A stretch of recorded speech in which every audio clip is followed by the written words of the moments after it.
오늘 선고할 사건은 세 건입니다.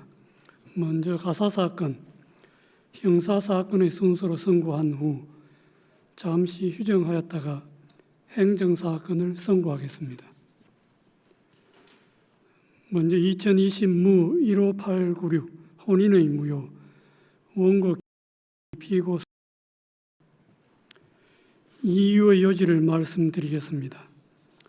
법률상 부부였던 원고와 피고는 이혼하여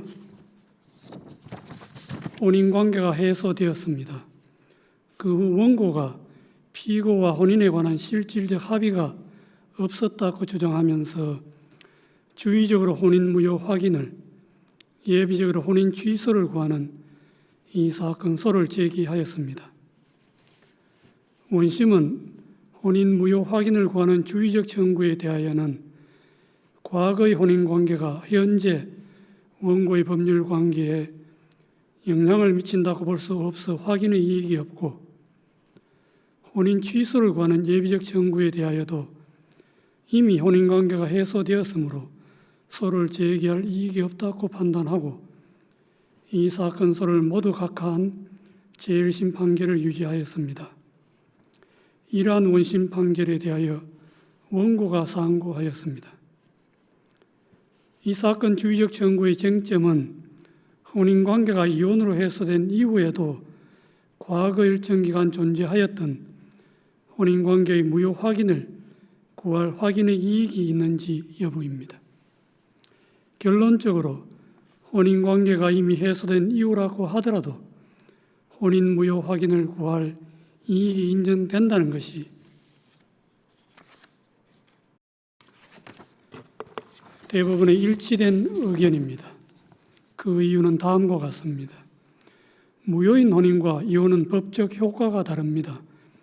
무효인 혼인은 처음부터 혼인의 효력이 발생하지 않아 인척 간의 혼인 금지 규정이나 재산 범죄에 대한 친족 상대의 규정이 적용되지 않습니다.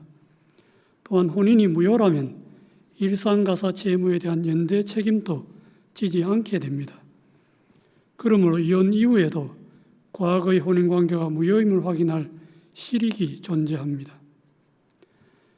가사소송법은 부부 중 어느 한쪽이 사망하여 혼인관계가 해소된 경우 혼인관계의 무효 확인의 소를 제기하는 방법에 관한 규정을 두고 있습니다.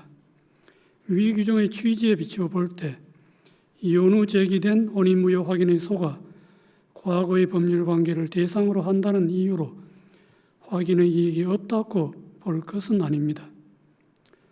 대법원은 협의 파양 신고로 양친자 관계가 해소된 이후 제기된 이방 무효 확인의 소에서 확인의 이익을 인정하였고, 이러한 판단은 혼인관계가 해소된 이후 제기된 혼인 무효 확인의 소에서 확인의 이익을 판단할 때에도 동일하게 적용될 수 있습니다.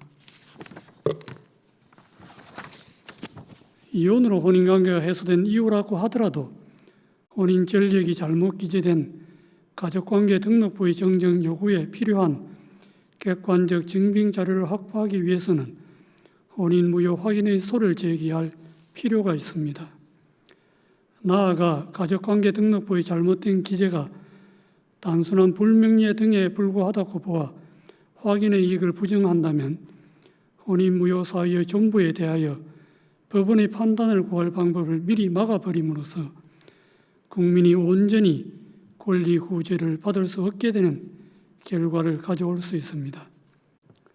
이와 달리 이혼으로 해소된 혼인관계의 무효 확인은 과거의 법률관계에 대한 확인이어서 확인의 이익이 없다고 판단한 대법원 1984년 2월 28일 선고 8.2무 67 판결 등은 이 판결의 기원에 배치되는 범위 내에서 변경하기로 합니다. 이상의 법리에 따라 이 사건의 결론에 관하여 봅니다. 원고가 제기한 혼인 무효 확인의 소는 혼인관계를 전제로 하여 형성되는 여러 법률관계에 관련된 분쟁을 한꺼번에 해결할 수 있는 유효적절한 수단이므로 원고가 혼인과 관련된 현재의 구체적 법률관계를 제시하지 않았다고 하더라도 확인의 이익이 인정될 수 있습니다. 그럼에도 원심은 주의적 청구인 혼인 무효 확인의 소에 대하여 확인의 이익이 없다고 판단하였습니다. 이러한 원심 판결에는 법리를 오해하여 판결에 영향을 미친 잘못이 있습니다. 위와 같은 이유로 원심 판결 중 주의적 청구 부분을 파기하는 이상 이와 불가문적으로 결합된 예비적 청구 부분도 함께 파기하여야 합니다. 다만 이 사건은 대법원이 직접 재판하기에 충분하므로 자판하기로 합니다. 관여법관의 일치된 의견에 따라 다음과 같이 판결합니다. 주문, 원심 판결을 파기한다. 제1심 판결을 취소하고 사건을 서울가정법원에 환송한다.